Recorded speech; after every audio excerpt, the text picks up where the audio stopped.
Dialogue between two fellows friends. Perfect for nursery kids. Using easy English for learning and speaking practice.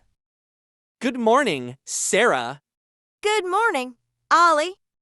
What do you do in the morning? I wake up, I brush my teeth. Me too. Then I wash my face. I eat breakfast after that. What do you eat? I eat eggs and bread. I drink milk. Do you go to school? Yes, I go to school at 8 o'clock. Me too. I like school. After school, I play with my toys. I play with my doll and color pictures. What do you do at night? I eat dinner, then go to bed.